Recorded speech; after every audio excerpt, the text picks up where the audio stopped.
करूं सप्रेम प्रणाम। अशुभ हरण मंगल करण धरी श्रीदेव चंद्र जी नाम। श्री प्राणनाथ निज मूलपति श्री मेहराज सुनाम। तेज कुंवर श्यामा युगल को पल पल करूं प्रणाम। पिया जी को पल पल करूं प्रणाम। श्री प्राणनाथ तुम सत्य हो, तुमसे चलत जहाज। मैं अधीन करनी नहीं, बाह ग्रहे की लाज। पिया बाह ग्रहे की लाज। यो भूतं च भव्यं च सर्वं यस्याधितिष्ठति सर्वस्य च केवलं तस्मै ज्येष्ठाय नमो नमः। तस्मो ज्येष्ठाय नमो नमः। जो कुछ हुआ है, जो हो रहा है और जो कुछ भी होने वाला है, ये दृश्य और अदृश्यमान जगत जिस सर्वशक्तिमान सकल गुण निधान परमात्मा की सत्ता से टिका हुआ है, उस सर्वेश्वर सर्वशक्तिमान सकल गुण निधान प्राणेश प्राणेश्वर प्राणनाथ को हम सब प्रणाम करते हैं। उपस्थित सभी सुंदर साथ और सभी धर्म प्रेमी सज्जनों, आप सभी को मेरा प्रणाम। हम सब यहाँ एक धर्म सभा में एकत्रित हुए हैं।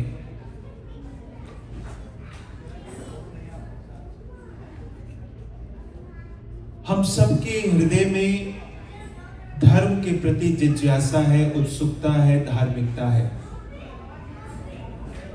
अभी 2 हफ्ते पहले मेरी इंग्लैंड में एक प्रोफेसर से बात हो रही थी, हमारे डिपार्टमेंट के थे, मूल रूप से ईरानी हैं। तो मुझसे कह रहे थे कि पूरा मध्य Asia, Iran, Iraq, Syria, Saudi सब आपस में लड़ते हैं, सब आपस में झगड़ते हैं, उसका कारण है धर्म।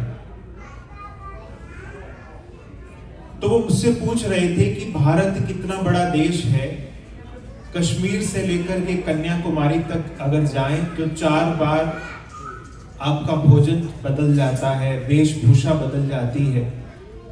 और इसी तरह यदि उत्तर से दक्षिण, गुजरात से असम, मेघालय और अरुणाचल की तरफ जाएं तो भी 3 से 4 बार हमारा भोजन बदलता है और हमारी वेशभूषा बदल जाती है। तो इतनी विविधता होते हुए भी ऐसी क्या बात है कि पूरा भारत एक संगठित रूप में 140 करोड़ लोग एक देश में शांति से रहते हैं।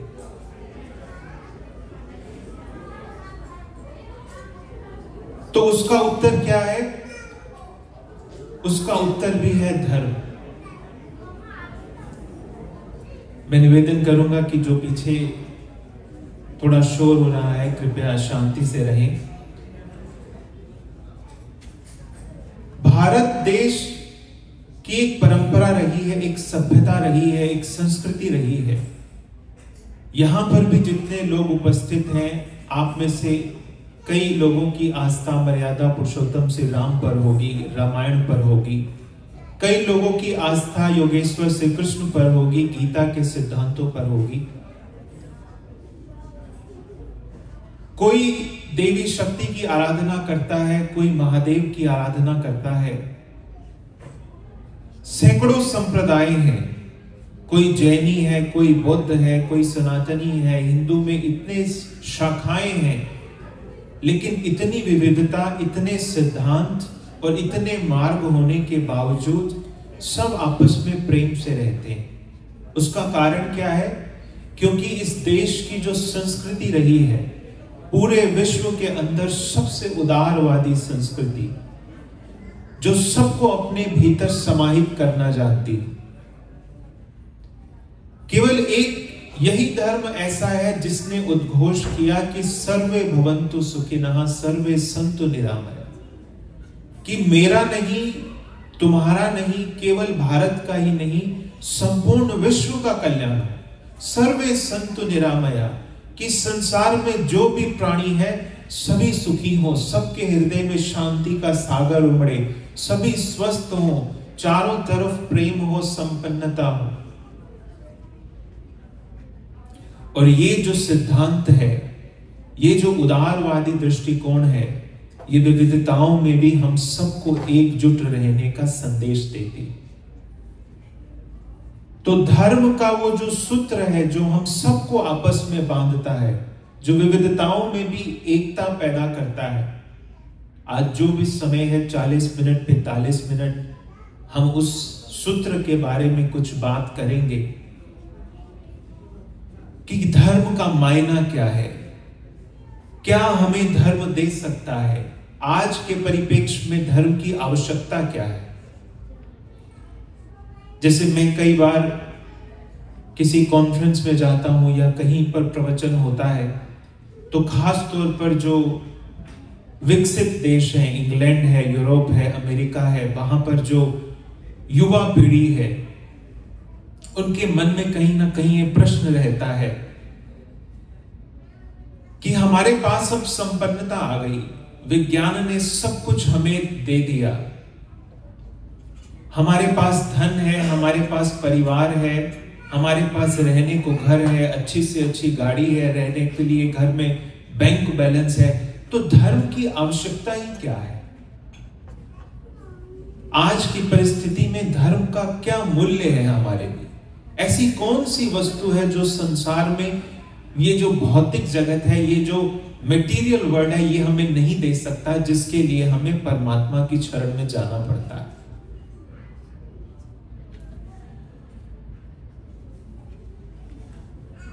एक छोटे से उदाहरण से मैं अपनी बात शुरू करना चाहूंगा।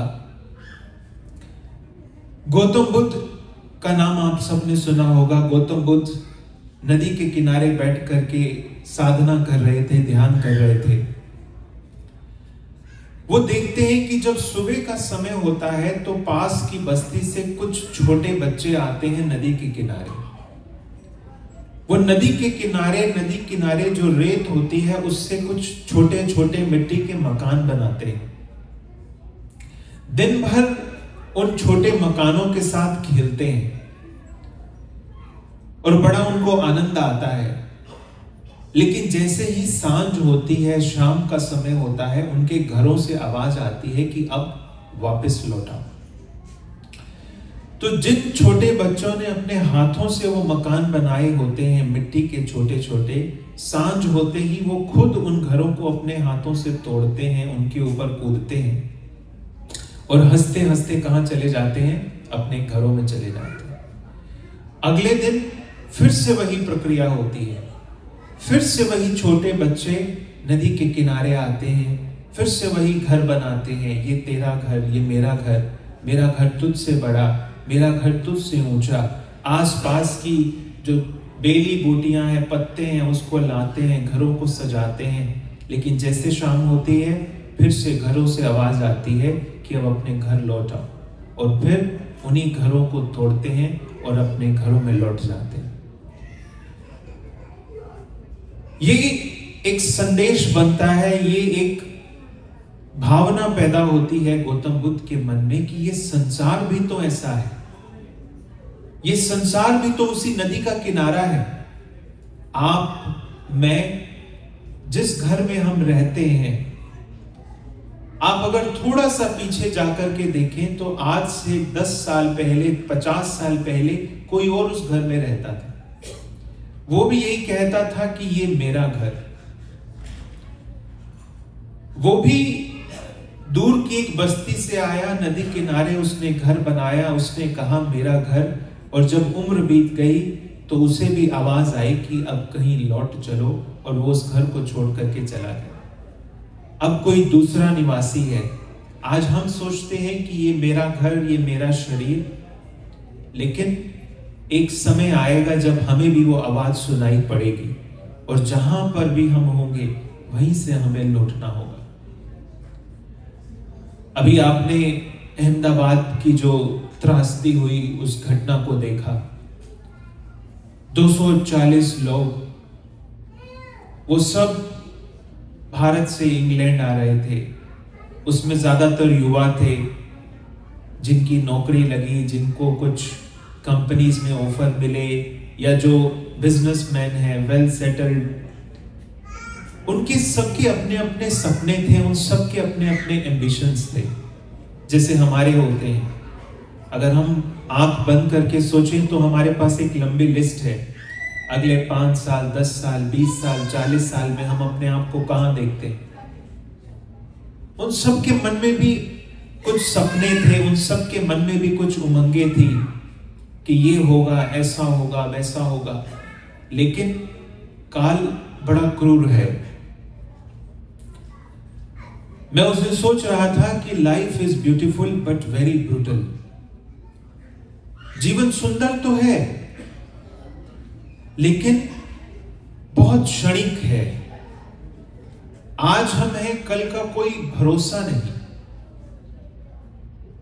तो गौतम बुद्ध सोचते हैं कि यही तो इस संसार के सभी प्राणियों की अवस्था है कि दूर से न जाने कहां से हम इस पृथ्वी लोक पर आते हैं। कुछ दिन उन बच्चों की तरह घर बनाते हैं, खेलते हैं, रिश्ते नाते बनाते हैं, और फिर एक दिन आवाज आती है तो इन घरों को छोड़ करके कहीं चले जाते हैं। हजारों साल पहले ऋषि मुनियों ने यही विचार हमारे देश में दिया। अध्यात्म के वो स्वर्णिम सूत्र भारत की भूमि पर प्रकट हुए। ऋषियों ने कहा कि तुम विचार करो कि तुम्हारी पहचान क्या है। क्या ये शरीर पहचान है? क्या हमारी जाति हमारी पहचान है? क्या हमारा देश हमारी पहचान है? क्या हमारा स्किन कलर हमारी पहचान है? हमारी रेस हमारी पहचान है? ऋषियों ने कहा ये नहीं, इससे भी परे कोई तुम्हारा परिचय है। जैसे यजुर्वेद के अंदर एक मंत्र आता है, उसमें पूछा गया है कि को असि, कि तुम कौन हो। कस्या असि, कस्य का मतलब होता है किसका, किसके हो, कौन है तुम्हारा मालिक।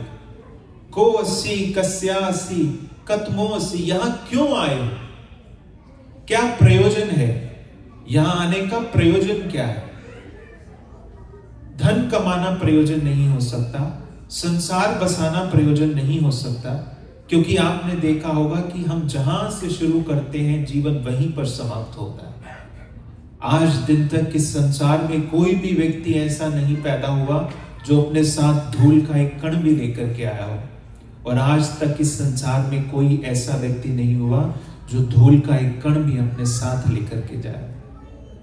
जो भी कमाया सब यही छूटा, जो भी बनाया सब यही रहा।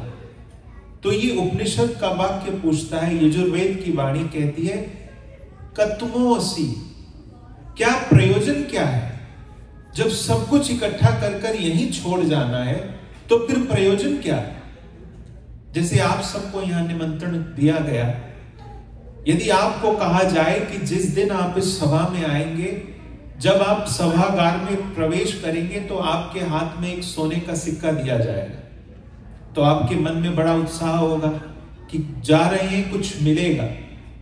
लेकिन उसके साथ में एक बात और जोड़ दी जाए कि आते हुए सोने का सिक्का दिया जाएगा, लेकिन जब आप यहां से बाहर निकलेंगे तो वही सिक्का आपसे ले लिया जाएगा। तो फिर आप क्या सोचेंगे, तो फिर प्रयोजन क्या, तो फिर किस लिए, हाथ क्या लगा। क्योंकि जब आए थे तो भी खाली, जब जा रहे हैं तो भी खाली। थोड़ी देर के लिए यदि मिल भी गया, 1 घंटा 2 घंटा उस सोने के सिक्के को लेकर के हम हाथ में बैठ भी गए, थोड़ा हंस लिए, खुश हो गए, थोड़ी देर के लिए सोच लिया कि मेरे पास सोना आ गया, संपत्ति आ गई, लेकिन प्रयोजन क्या। यही तो हमारी अवस्था है। हम भागते हैं संसार में, हम भागते हैं संसार के व्यापार में, लेकिन ये वाणी पूछती है कतमो असि, भाग तो रहे हो लेकिन हाथ क्या लगेगा। प्रयोजन क्या है? आपने रामायण को बहुत बार सुना होगा, देखा भी होगा। जब रावण आता है सीता का हरण करने के लिए, तो एक सोने का मृग है, एक सोने का हिरण है जिसे सीता देखती है और मर्यादा पुरुषोत्तम श्री राम से कहती है कि इसे मेरे लिए पकड़ कर लाओ। और राम ढूंढते हैं, उसके पीछे पीछे भागते हैं। ये सोने का हिरण क्या है? क्या कभी हिरण सोने के होते हैं? कभी सोने के नहीं होते। वो एक प्रतीक है कि संसार में जो भी सुख संपदा, जो भी संसाधन है, वो स्वर्ण सोने के हिरण के समान है। और हर हम व्यक्तियों के बीच में जो चेतना है, जो आत्म तत्व बैठा हुआ है, वो उस राम की तरह दौड़ता है उस सोने के हिरण को पकड़ने। लेकिन क्या रामायण की कथा में वो सोने का हिरण पकड़ा गया? नहीं पकड़ा गया, क्योंकि सोने का हिरण किसी के हाथ नहीं लग सकता। राम ने पकड़ा तो उनके हाथ भी नहीं लगा। आज हम संसार के वैभव में, संसार की सुख सुविधाओं में उसी सोने के हिरण को ढूंढ रहे हैं। व्यापार करना, संसार में धन कमाना कोई बुरी बात नहीं है, लेकिन मतांध बन करके उसके पीछे दौड़ना कि सब कुछ भूल जाए। वो हिरण तो कभी हाथ नहीं आता, लेकिन होता क्या है, सीता को भी गंवाना पड़ता है। सीता क्या है? सीता है हमारी आत्मा, और वो संसार के ऐश्वर्य, संसार के धन, संसार के प्रलोभन है वो हिरण। हमारी आत्मा तो ढूंढती है उसको पकड़ने, लेकिन वो तो कभी हाथ नहीं लौटता, वो तो कभी हाथ नहीं आता। लेकिन उसके चक्कर में जो हृदय के भीतर जो आनंद का सागर था, जो हृदय के भीतर शांति थी, उस सीता को भी हम खो बैठते। तो धर्म के ये सिद्धांत हमें याद दिलाते हैं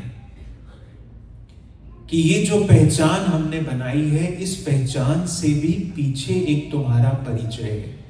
यही यजुर्वेद की वाणी कहती है, को असी, तुम कौन हो? थोड़ा विचार करो। कस्या असी, किसके हो? कौन है तुम्हारा मालिक? कतमो असी, क्यों हो यहां? किम प्रयोजनम, क्या प्रयोजन है? जैसा मैंने कहा कि धन प्रयोजन नहीं हो सकता, क्योंकि वो सब यहीं छूट जाएगा। परिवार प्रयोजन नहीं हो सकता, क्योंकि वो सब यहीं छूट जाएगा। आपके मोटल्स, आपका बिजनेस, आपका एम्पायर, आपका बैंक बैलेंस, ये अल्टीमेट प्रयोजन नहीं हो सकते, क्योंकि सब यहीं छूट जाएगा। तो फिर प्रयोजन क्या है? हम यहां क्यों हैं? क्या ये मजाक है? कारण क्या है?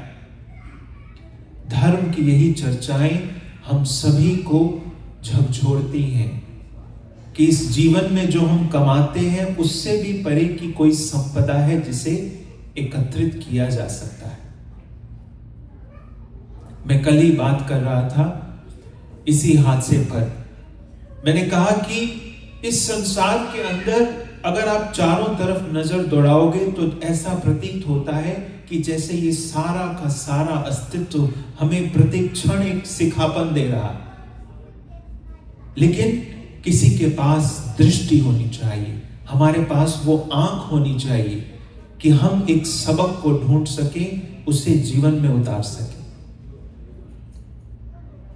कबीर चलते हैं रास्ते पर, कुम्हार बैठा है साथ में, मिट्टी को रौंद रहा है अपने पैरों से।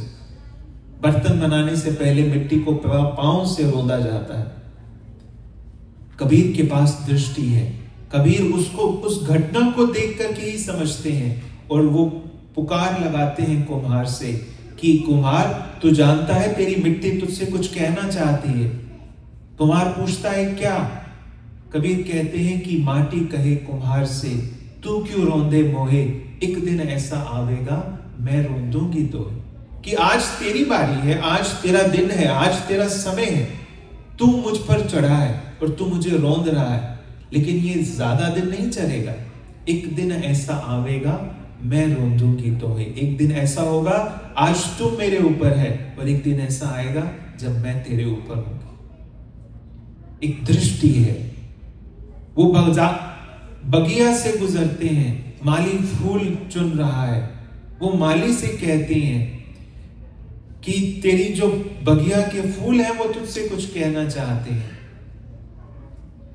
माली आवत जात के फूल करत पुआर, फूले फूले चुन लिए कल हमारी बार। वो कह रहा है कि कबीर कहते हैं कि तेरी जो बगिया की फूल हैं वो आपस में बात कर रहे हैं कि आज एक फूल जो है पूरी तरह से खिल गया, उसे माली ने चुन लिया, कल तुम्हारी बारी है, कल तुम पूरी तरह से खिलोगे और वो जो सत्य का माली है वो तुम्हें चुन ले जाएगा। जीवन में दृष्टि चाहिए, जीवन में विचार चाहिए, जीवन में हमारे पास थोड़ी सात्विक बुद्धि हो।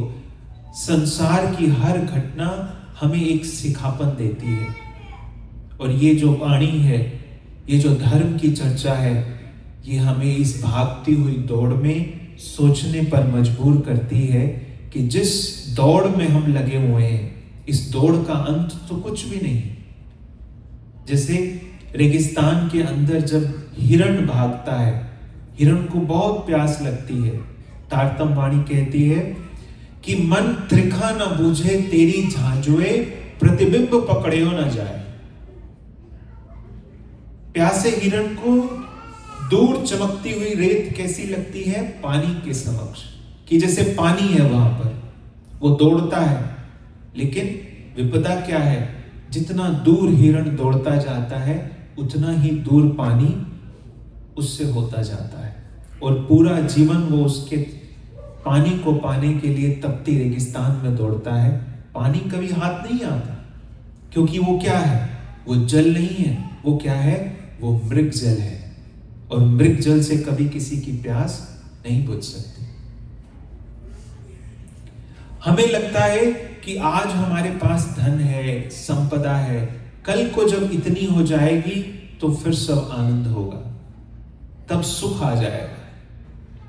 लेकिन आपका जीवन साक्षी है, आप अपने एक्सपीरियंस से और आप अपने जीवन को अगर पीछे मुड़ करके देखेंगे तो आपको लगेगा कि जो आज आपके पास है, कई सालों पहले आपने इसकी कल्पना की होगी कि जिस दिन ये मिलेगा तो फिर सुख आएगा और फिर उस दिन परमात्मा का भजन करेंगे। आज हाथ लग गया, आज हाथ लग गया तो आज हालत क्या है?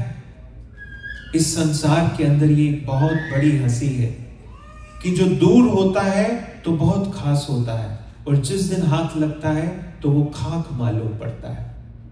कल तक जिसके लिए सपने संजोए, दिन रात सोचा, मेहनत की, सोचा कि ये मिलेगा तो आनंद आएगा, आज हाथ लग गया। लेकिन जब हाथ लगा तो कहा कि बंद मुट्ठी लाख की और खुली तो खाक की। और आज लगता है कि इसमें तो कुछ था ही नहीं। लेकिन हमारा मन है उस मृग जल की तरह, उस हिरण की तरह। वो फिर देखता है थोड़ा आगे, उसे लगता है कि हाँ, वो है हमारा एम, वो है मेरा लक्ष्य। जिस दिन वो हाथ लगेगा तो उस दिन आनंद आएगा। लेकिन उसके लिए भी आप थोड़ी प्रतीक्षा कीजिए, आप 2 साल 5 साल प्रतीक्षा कीजिए, एक दिन वो भी हाथ लग जाएगा। लेकिन तब क्या शांति मिलेगी? तब क्या आनंद मिलेगा? नहीं मिल सकता। क्यों? क्योंकि जो संसार के सुख हैं, संसार के वैभव हैं, ये सब उसी मृगजल की तरह है। जैसे हिरण भागता है पूरा जीवन, उसी तरह यदि हम अपने जीवन में पहले दिन से लेकर के आखिरी दिन तक दौड़ते रहें तो भी कभी भी उस मृगजल को प्राप्त नहीं कर सकते, क्योंकि मृगजल है ही नहीं। तो क्या करें? आपने कई आध्यात्मिक प्रवचन सुने होंगे, आप मेरी बात को भी समझ रहे होंगे। आपको भी लग रहा होगा कि जो भी प्रवचन करता है वो संसार की निंदा करता है। क्या संसार को छोड़ दें? क्या घर को छोड़ दें? क्या गृहस्थ को छोड़ दें? छोड़ना संसार को नहीं है, छोड़ना गृहस्थ परिवार को नहीं है। छोड़ना किसे है? छोड़ना है उस मन के लगाव को।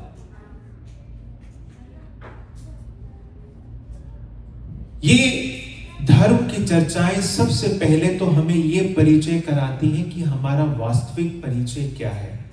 हम सब लोग, हम सभी सुंदर साथ धर्म प्रेमी सज्जन हमेशा इस बात को स्मरण रखें कि मैं ये शरीर नहीं हूं, मैं ये मन नहीं हूं, मैं ये बुद्धि नहीं हूं, मैं अंतस्करण भी नहीं हूं। इस शरीर, मन, बुद्धि और अंतस्करण के पीछे जो मेरे भीतर एक आत्मिक चेतन समाया है, जो एक आत्म रूप समाया है, वो मेरा वास्तविक परिचय है। और वो है क्या?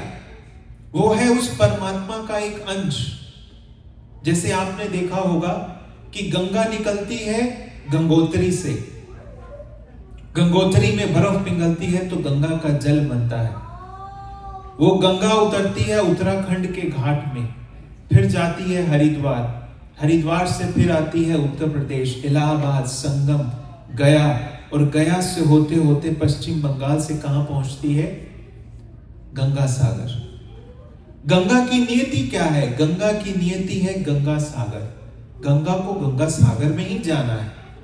जब तक गंगा गंगा सागर में नहीं जाएगी तब तक उसकी दाह नहीं मिटेगी।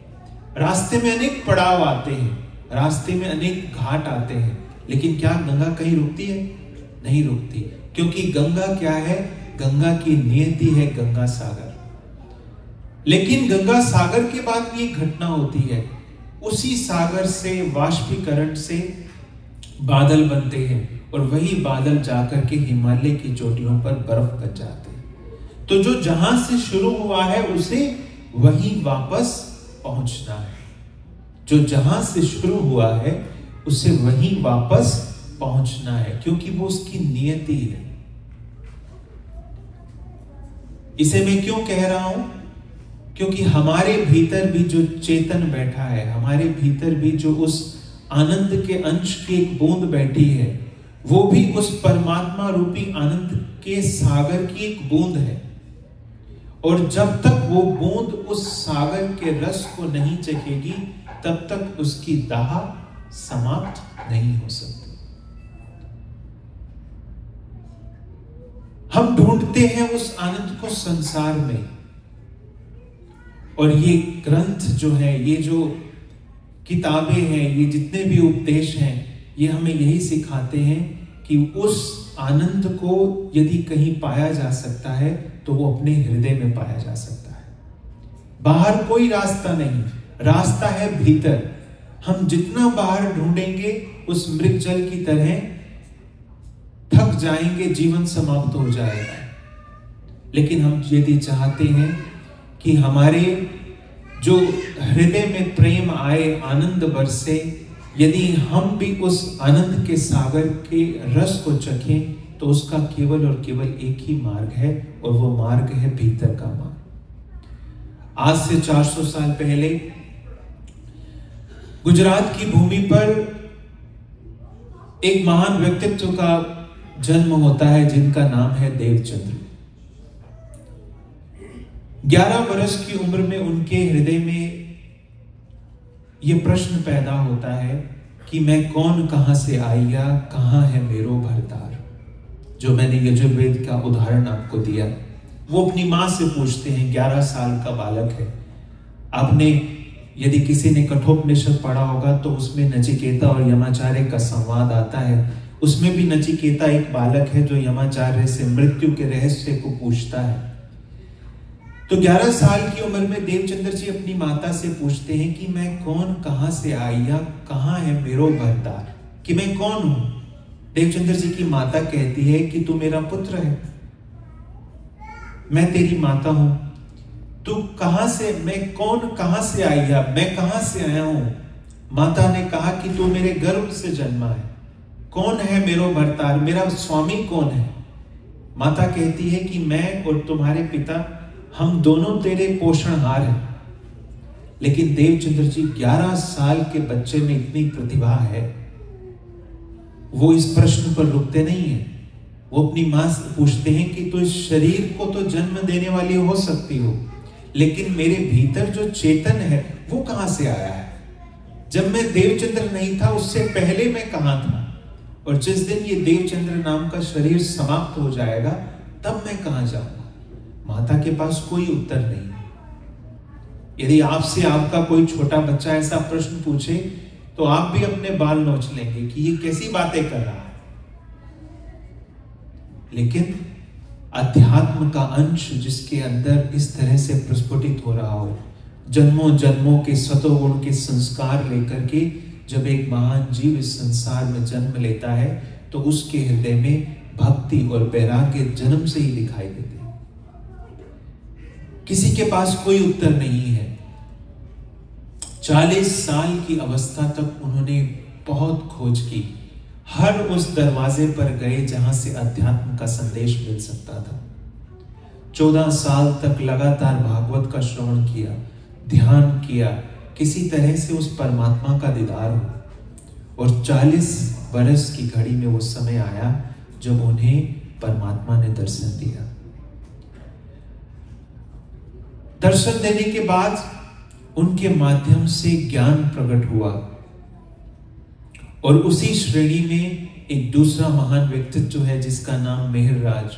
आप सभी लोग गुजरात से हैं। गुजरात की जो धरती है उसने चाहे अध्यात्म का क्षेत्र हो, चाहे राजनीति का क्षेत्र हो, ऐसे महान व्यक्तित्वों को जन्म दिया है जो गुजरात ही नहीं पूरे भारत के इतिहास में स्वर्णिम अध्याय की तरह है। उसी परंपरा में दूसरा महान व्यक्तित्व है मेहरराज का। मेहर का मतलब होता है सूर्य। उनके माध्यम से भी ज्ञान इस तरह से भारतवर्ष में फैला जैसे सूर्य का प्रकाश चारों तरफ फैलता है। और उन्होंने एक आध्यात्मिक चेतना अभियान शुरू किया। गुजरात से चल करके एक जागनी यात्रा के रूप में मध्य प्रदेश में विंध्याचल की पहाड़ जो है उस पर पन्ना तक पहुंचे। गांव गांव शहर शहर जाकर के लोगों को सत्य का संदेश दिया और उनके माध्यम से जो ज्ञान पसरा, जो ज्ञान उतरा, उसे तारतम वाणी के रूप में संयोजित किया गया। तारतम का मतलब क्या है? तम माने अंधकार और तार मतलब जो अंधकार से परे लेकर के जाए। 18,758 चौपाइयों में उन्होंने इस तारतम वाणी कुलजम स्वरूप का ग्रंथ इस मानवता को दिया। बहुत से प्रश्न हैं अध्यात्म जगत के, समय थोड़ा है, हम हर प्रश्न को समय की मर्यादा में यहां समझ नहीं सकते, लेकिन कुछ मूलभूत प्रश्न, मैं कौन हूं, कहां से आया हूं और मेरे जीवन का लक्ष्य क्या है, इस संसार में परमात्मा को पाने का मार्ग कहां है, परमात्मा है कहां, परमात्मा का स्वरूप क्या है, कौन से ऐसे रास्ते पर चलें कि परमात्मा का साक्षात्कार हो, इन सभी सूत्रों को इस वाणी में संयोजित किया गया। मध्यकालीन भारत का वो समय था जब पूरा भारत कर्म कांडों में अपनी पूरी ऊर्जा को लगाए हुए था। जातियों में समाज बटा हुआ था, एक दूसरे के प्रति घृणा थी, संप्रदायवाद की आंधी चल रही थी। तो विभिन्नताओं में एकता का ऐसा संदेश उन्होंने दिया। प्राणनाथ जी की वाणी कहती है, सुख शीतल करूं संसार, कि मेरी वाणी इस संसार के हर व्यक्ति के हृदय में आनंद को पैदा करे। मेरे संदेश संसार के हर व्यक्ति के हृदय में शांति का स्रोत बहाए। उन्होंने समता की वाणी दी, समानता की वाणी दी, सहिष्णुता का संदेश दिया। उन्हीं संदेशों को आज इस मंच के माध्यम से मैं आप सबके बीच में रख रहा हूं। तो पहला तो है हमारा स्वरूप क्या है। हम सदैव यह स्मरण रखें कि मैं देह नहीं हूं, केवल देह तक मेरी जीवन की पूर्ण विराम नहीं लगता। इस देह से परे भी मेरा परिचय है और वो है मेरा आत्मस्वरूप। यदि आप देखो सुबह से लेकर के सारे सांझ तक सारे काम कहां केंद्रित है? देह पर केंद्रित है। आप उठते हो, भोजन करते हो तो देह के लिए, संसार के संबंध है तो देह के लिए, व्यापार है तो देह के लिए। कभी हमारे मन में यह विचार नहीं आता कि जो भीतर चेतन है, जो भीतर आत्मा है, उसके लिए क्या कमाया। अगर आप अपना बैंक बैलेंस खोल करके देखो तो आपको लगेगा कि ये बैंक बैलेंस है, ये मेरी प्रॉपर्टीज है, ये मेरा परिवार है। हम बड़े गर्व से कहते हैं कि ये मेरे जीवन भर की कमाई है। ये मैंने कमाया है। लेकिन यदि आपसे मैं पूछूं कि आपकी आत्मिक कमाई क्या है, जैसे गौतम बुद्ध किसी व्यक्ति के घर पर गए, उसका अंतिम समय था, बूढ़ा व्यक्ति था, उसका बालक था, वो गौतम बुद्ध के पास आया और गौतम बुद्ध से कहा कि बनते आप चलें, मेरे पिताजी शरीर छोड़ रहे हैं, यदि आपकी उपस्थिति रहेगी, आपकी गौरवमयी उपस्थिति से उनका अंतिम जो समय है वो बड़ा शांति से जाएगा, और मैं चाहता हूं कि आपकी गरिमामय उपस्थिति में वो शरीर को छोड़ें ताकि उनको भी आत्मिक शांति का लाभ हो। गौतम बुद्ध उसके कहने पर चले तो गए। वो देख रहे हैं कि सामने व्यक्ति छटपटा रहा है, उसके प्राण छूटने वाले हैं। गौतम बुद्ध ने एक ही प्रश्न उससे पूछा कि तुम्हारे पास पुण्य पाथे कितना है, कि तुमने पुण्य पाथे कितना कमाया जीवन। वो व्यक्ति एकदम से चौंका कि ये पुण्य पाथे क्या है, पुण्य पाथे का मतलब क्या होता है। गौतम बुद्ध कहते हैं कि यदि तुम्हें एक दिन की यात्रा पर जाना हो तो तुम जाने के लिए एक हफ्ता पहले सामान बांधते हो कि ये भी रख लें, ये भी रख लें, सफर में काम आएगा। गौतम बुद्ध उस व्यक्ति से पूछते हैं कि अब तुझे निकलना है अनंत की यात्रा पर, अब तुझे जाना है संसार को छोड़कर के अनंत की यात्रा पर, तूने उस अनंत की यात्रा के लिए क्या तैयारी की है, तूने उसके लिए क्या सामान इकट्ठा किया है। पाथे, पाथे का मतलब होता है नाश्ता, कि उस यात्रा के लिए तेरे पास क्या नाश्ता है। वो व्यक्ति जीवन के उस अंतिम क्षणों में सोचता है कि मैंने जीवन भर कभी सोचा ही नहीं कि ये भी एक कमाई है जो मुझे एकत्रित करनी थी, क्योंकि उसने जीवन भर अपने आप को देह समझा। इसीलिए सारी जो हमारे जीवन की क्रियाकलाप थे वो कहां तक सीमित रहे, देह तक सीमित रहे। इसलिए मैं कहता हूं कि हम सब यही संकल्प करें कि मेरा एक आत्मिक परिचय भी है, इस देह के भीतर एक आत्मा भी विराजी है। यदि मैंने देह के लिए इतना प्रपंच सजाया है तो मैंने अपनी आत्मा के लिए क्या किया। कितने ही दिन में ध्यान में बैठा, कितने ही शीश मैंने परमात्मा के चरणों में झुकाए, कितना मैंने ज्ञान को सुना, कितनी मैंने चर्चा को श्रवण किया और कितना इन ऊंचे सिद्धांतों को जीवन में लाने का प्रयास किया। यह है आत्मिक संपदा।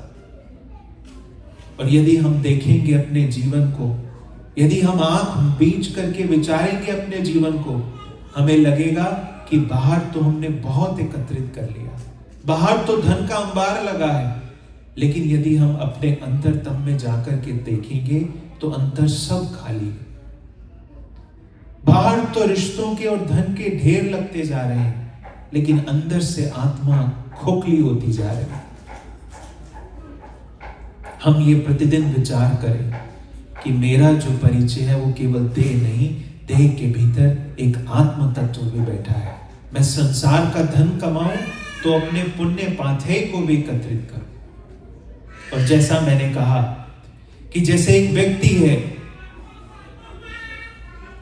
वो ढूंढ रहा है संसार में आनंद। जैसे आप किसी व्यक्ति की सुई खो गई, खोई है घर के अंदर, लेकिन घर में अंधेरा है। वो व्यक्ति जाता है बाहर, चंद्रमा की रोशनी में सुई ढूंढता है। कोई व्यक्ति पास से गुजरता है, उससे पूछता है कि क्या ढूंढते हो। उसने कहा सुई। पूछा खोई कहां है, उसने बोला घर के भीतर। तो वो व्यक्ति हंसता है कि जो वस्तु जहां खोई है वो वहीं प्राप्त हो सकती है। खोई है घर के भीतर और ढूंढते हो घर के बाहर, यदि पूरा जीवन भी ढूंढते रहो तो भी प्राप्त नहीं हो सकती। यही तारतम्य वाणी का संदेश है। मन त्रिखा न बूझे तेरी झांझुए, प्रतिबिंब पकड़ियो न जाए। कभी भी मृग जल को प्यास उससे नहीं बुझाई जा सकती, प्रतिबिंब को कभी भी पकड़ा नहीं जा सकता। तो वो जो आनंद है, वो जो सुख है, वो है हृदय के भीतर, और हम उसको ढूंढते हैं बाहर संसार में। तो मैं ये सबसे निवेदन करूंगा कि आप धन कमाएं, यश कमाएं, पद कमाएं, ऊंचे से ऊंची पदों को प्राप्त करें, लेकिन हमारे हृदय में प्रतिदिन ये भान अवश्य हो कि मुझे मेरे आत्मिक कल्याण के लिए भी कुछ करना है। मुझे अपनी चेतना को भी आगे लेकर के जाना है, मुझे अपनी चेतना का भी विकास करना है। और जैसे मैंने कहा कि जैसे गंगा निकली है गौमुख से, उसकी नियति है गंगा सागर, जब तक वो गंगा सागर नहीं पहुंचेगी उसकी यात्रा पर आराम नहीं लगेगा। उसी तरह हम भी हैं उस परमात्मा के अनंत का एक छोटा सा अंश, और जब तक वो अंश अपनी पूर्णता में वापस नहीं लौटेगा ये यात्रा जारी रहेगी। हम ढूंढते तो रहेंगे उस हिरण की तरह मृगजल के पीछे अपनी प्यास को, लेकिन इतिहास गवाह है कि मृगजल से कभी मृग की तृष्णा बुझ नहीं सकती, प्रतिबिंब को कभी पकड़ा नहीं जा सकता। तो इस लिमिटेड टाइम में, इस समय में मैंने कुछ बातों को आप सबके सामने रखा है। मैं समझता हूँ आप सब लोग अपना अपना समय निकाल कर यहाँ पर आए हैं। कई लोग बहुत दूर दूर से भी आए हैं, तो मेरी बातों से आपको कुछ ना कुछ लाभ अवश्य प्राप्त हुआ होगा। शास्त्रों की बातें बहुत कठिन भी होती हैं और उसको सुगमता से समझा भी जा सकता है। मैं ज़्यादा नहीं कहना चाहता, लेकिन मुझे लगता है कि जो अध्यात्म के मूल प्रश्न है कि मैं कौन हूँ, कहाँ से आया हूँ और कैसे मुझे जीवन में वास्तविक शांति मिल सकती है, अपने इस छोटे से प्रवचन से मैंने आप सबके हृदय में कहीं ना कहीं छोटी ना छोटी जिज्ञासा तो पैदा की ही होगी। तो आप सब लोग यहाँ पर आए, आपने इतनी शांति से मेरी बातों को सुना, आप सबका अनेक अनेक आभार। और मैं हमेशा प्रार्थना करूँगा कि आप सब लोग, परमात्मा आप सबके हृदय में ज्ञान के प्रकाश के दीप प्रज्वलित करें, आप सबके हृदय में शांति और आनंद के स्रोत बहें। आप यहाँ पर ज़रूर हैं, लेकिन प्रवासी भारतीय हैं, हम सबकी जड़ें भारत में हैं। हम चाहे किसी भी स्थान पर जाएं, किसी भी संस्था में जाएं, लेकिन कहीं ना कहीं भारत के वो संस्कार, भारत का वो संदेश और वो एकजुटता और सर्वस्व कल्याण की जो भावना है वो हमारे रोम रोम में बसती है। तो हम उस एक सूत्र से बंधे हुए हैं। तो आप जीवन में यश कमाएं, पद कमाएं, मेरी अनेक शुभकामनाएं हैं। लेकिन मैं ये निवेदन भी करूँगा कि हर रोज विचार कर ये भी सोचें कि मैं कुछ पुण्य पाथे भी कमाऊँ। जिस भी धर्म ग्रंथ को आप पढ़ते हैं, जिस भी महान पुरुष के प्रति आपकी निष्ठा है, हर किसी के जीवन से सीखने को बहुत कुछ है। यदि आप जीवन में प्रतिदिन कुछ सीखेंगे तो हर रोज हमारी चेतना का विकास होगा, आत्मिक विकास होगा। बाहर से सुख होगा, समृद्धि होगी, लेकिन हमारी आत्मा भी समृद्ध होगी, आत्मा भी प्रफुल्लित होगी और फूल की तरह महकेगी, जिसकी सुवास से और जिसकी महक से जीवन पूर्णता को प्राप्त होगा। तो इन्हीं बातों के साथ आप सबके हृदय में विराजमान